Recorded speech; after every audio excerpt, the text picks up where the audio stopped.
Alors, frères et sœurs, j'ai été heureux de recevoir ces lectures, particulièrement cet évangile, parce qu'il me semble que vraiment cet évangile est providentiel. Je voulais, pour cette rentrée paroissiale, inviter toute la paroisse à rentrer dans un grand mouvement de conversion. Eh bien oui, parce qu'il faut avoir un peu d'ambition, sur 4 semaines qui nous mènent jusqu'au dimanche des curieux. Pour ceux qui sont nouveaux, qui n'ont pas l'habitude, chaque année, on organise un dimanche des curieux. Là, ce sera le 13 octobre. Et c'est une manière d'inviter ceux qui sont loin de l'Église, de leur partager ce moment qui nous est cher, notre liturgie dominicale. Et j'ai réfléchi avec l'un d'entre vous, avec Thibaut, en se posant la question comment renouveler un peu ce dimanche des curieux qu'on fait depuis des années. Et puis, on en est arrivé à la conclusion que oui, bien sûr, il faut inviter des curieux à partager le trésor de notre foi, mais qu'il fallait peut-être, voire surtout, devenir nous-mêmes des curieux. Oui, parce qu'il est facile de demander aux autres d'être curieux. Mais est-ce que nous-mêmes, nous restons curieux de Dieu, curieux de nos frères et sœurs en Christ, de nos frères et sœurs en humanité? Et vous allez voir que l'Évangile porte justement sur cette thématique de la curiosité, avec même un accent dramatique, et c'est ce qu'on va voir. Alors le début de l'Évangile est plutôt soft, même encourageant. Pourquoi? Parce que nous voyons d'abord Jésus lui-même qui est curieux. Jésus est curieux de savoir ce que les gens disent de lui, curieux de savoir ce que les disciples pensent de lui. Et vous voyez, ce n'est pas simplement pédagogique, ce n'est pas rhétorique, ce n'est pas simplement une invitation pour faire réfléchir les disciples. Non, Jésus est effectivement curieux de ce qui habite notre cœur, de ce qui habite le monde. Oui, frères et sœurs, le premier curieux, c'est Dieu. Et on doit s'en étonner parce que Dieu est notre Créateur, il nous connaît mieux que nous connaissons nous-mêmes. Et pourtant, il s'intéresse à nous, il vient nous interroger. Pourquoi? Eh bien parce qu'il aime à rentrer en relation avec ses enfants. Parce que pour lui, tout ce que nous vivons est important. Tout ce qui nous touche, le touche. Dieu est le contraire de l'indifférent. Oui, Dieu n'est pas indifférent de nous, son amour le pousse vers nous sans cesse. Et cette curiosité de Dieu qui le fait, vous savez, nous chercher dans le jardin d'Éden, qui le fait nous chercher dans notre monde d'aujourd'hui, avec toujours cette question « Où es-tu ?» Cette même question qu'il a posée à Adam et Ève, et qu'il nous pose ce soir, qu'il nous pose à tous. Cette curiosité, nous devons nous aussi l'avoir. Nous devons la cultiver, nous devons la faire grandir. Et toi, que dis-tu? Pour toi, qui est Dieu? Et pour tes amis, qui est-il? Le sais-tu seulement? Est-ce que dans nos dîners mondains, nous avons ces discussions un petit peu plus spirituelles? Est-ce que nous savons, là, votre voisin, est-ce que vous savez ce qu'il porte? Pour lui, c'est qui Dieu? À part qu'il est assis à côté de vous pour la messe. Est-ce que vous savez, pour vos collègues, par exemple, que vous croisez tous les jours, ce qu'eux-mêmes pensent de Dieu? D'ailleurs, qu'ils soient chrétiens, musulmans ou athées, ton collègue, lui, que dit-il de Dieu? Mais la suite de l'Évangile se complique un peu, parce que Jésus, qui vient de réveiller la curiosité de ses disciples par ses propres questions, qu'est-ce qu'il fait? Il leur intime tout de suite après le silence, ce qui est quand même assez étonnant. Vous voyez, on a l'impression que Saint Pierre fait une magnifique déclaration de foi, « Tu es le Christ ». Et immédiatement après, Jésus coupe court et demande le silence. Alors pourquoi donc, comme dimanche dernier d'ailleurs, avec, rappelez-vous, le sourd-muet qui avait été guéri, Jésus demande à ses disciples de ne parler de lui à personne. Pourquoi? Eh bien, parce qu'ils sont encore très loin du mystère de Jésus lui-même. Ils sont encore très loin de la réalité de sa personne. Parce que Jésus n'est pas seulement le Christ, le Messie.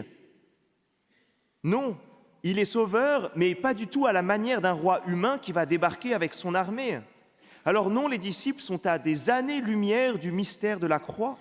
Et il faut donc que Jésus les enseigne sur la réalité de sa mission, sur la réalité de qui il est en vérité. Et Jésus leur demande le silence, car si jamais les disciples parlaient maintenant, en fait, ils communiqueraient quelque chose de bien trop approximatif, voire de faux. Si on regarde maintenant la réponse de Pierre, qui est située dans la tradition juive, « Tu es le Christ, celui que nous attendions », en fait, c'est comme si jamais il avait trouvé une définition toute faite, il a trouvé une étiquette et il se satisfait de cela, de cette vision à courte vue. C'est fini, il a compris. Et en effet, jusqu'à la croix, Pierre va vivre ce terrible combat intérieur entre une conception réductrice et humaine de la mission du Christ et une réalité qui lui échappe, qui casse tous les codes, qui ouvre le ciel. Or, précisément, Jésus veut conduire ses disciples vers cette réalité. Et comme l'écrit saint Marc, là, dans l'Évangile, Jésus est auprès de ses disciples, chemin faisant, pour qu'ils puissent aller plus loin dans la découverte de la foi. Et c'est là que le drame éclate. « Passe derrière moi, Satan », s'exclame Jésus. Frères et sœurs, nous devrions être choqués de cette interpellation de Jésus à l'égard de son disciple. Vous rendez-vous compte que Jésus traite Pierre de Satan, c'est-à-dire d'adversaire, de diviseur, de tentateur. Celui qu'il a appelé au bord du lac de Tibériade, Pierre, qu'il a destiné à être celui qui garderait la foi de ses frères, il le traite de Satan. C'est bien qu'il y a une gravité, c'est bien qu'il y a un drame. Pierre, en effet, s'est malheureusement arrêté en chemin. Sa curiosité à l'égard de son maître s'est éteinte. Il l'a mis dans une boîte bien conventionnée. Il en est resté à une compréhension humaine. Alors certes, Pierre est généreux, certes, il suit Jésus, mais finalement selon ce qu'il arrange. Pierre s'est coupé de toute une partie du mystère de Jésus. Et il va même être obstacle, il va même faire de vifs reproches à Jésus quand s'approche le mystère de la croix. En fait, il refuse le mystère de Dieu, il refuse cet abaissement, cet amour qui va jusqu'au bout. Plus grave encore, Pierre fait finalement de Jésus une idole, c'est-à-dire un Dieu sans majuscule, à vision humaine. Il est donc Satan dans le sens qu'il refuse, il nie la réalité du Christ. Alors, frères et sœurs, que retenir de cet évangile pour nous? Eh bien, tout d'abord que Jésus marche à mes côtés, Jésus marche à tes côtés, et il s'intéresse à toi, il s'intéresse au monde qui t'entoure. Mais chemin faisant, il veut que tu restes curieux de lui, curieux de ses gestes, curieux de ses enseignements, que tu te laisses constamment provoquer, déloger par lui. Frères et sœurs, son mystère est tellement grand, tellement insondable, tellement nourrissant, lumineux, tellement exaltant. Ce qu'il faut ensuite retenir, eh bien, c'est que Jésus vient nous faire prendre conscience que peut-être nous avons tendance à rabaisser le mystère de Dieu, peut-être à dénaturer ce mystère, à l'enfermer, à le réduire. Oui, sans que nous nous en rendions compte, installés dans notre pratique dominicale, nous risquons de faire de Dieu une idole. Alors osons examiner nos réponses toutes faites sur Dieu. Osons remarquer nos lacunes dans notre foi. Osons remarquer nos raccourcis et nos simplifications. Oui, nous avons du mal à garder une curiosité insatisfaite à son égard. Alors peut-être est-il bon de devenir athée du Dieu que je me suis créé, que j'ai limité et qui est loin de l'Évangile. Frères et sœurs, hier nous célébrions la fête de la croix glorieuse. Eh bien, reconnaissons que le mystère de la croix nous est parfois lointain, alors que c'est le centre de notre foi, la voie principale pour approcher le mystère de Dieu. Reconnaissons que si nous avons du mal à mettre notre foi en acte et en œuvre, comme nous y invite l'épître de Saint Jacques, c'est peut-être parce que nous avons cessé d'être curieux d'un Dieu qui nous parle aujourd'hui dans le concret de notre vie. Frères et sœurs, cherchons Dieu, soyons curieux de lui. C'est le chemin vers la vie éternelle, c'est notre chemin de sainteté. Et en conclusion, je voudrais citer le pape François qui nous dit « La question est un acte humain, on ne peut plus humain. Elle traduit le désir de savoir, de connaître. Ceux qui posent des questions ne sont pas satisfaits.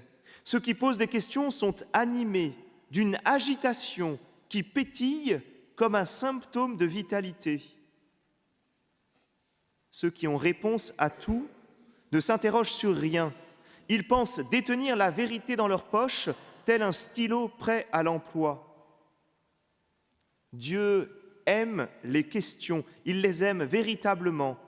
Je pense qu'il aime davantage les questions que les réponses, parce que les réponses sont fermées, tandis que les questions restent ouvertes. Poser des questions revient donc à rester ouvert pour recevoir quelque chose qui peut nous dépasser. N'apporter que des réponses, c'est rester ancré dans sa propre vision des choses. Alors, frères et sœurs, pendant ces 4 semaines qui nous séparent du dimanche des curieux, je nous invite à rentrer dans une conversion de la curiosité. Et cette semaine, je nous invite à être plus particulièrement curieux du mystère de Dieu. Amen.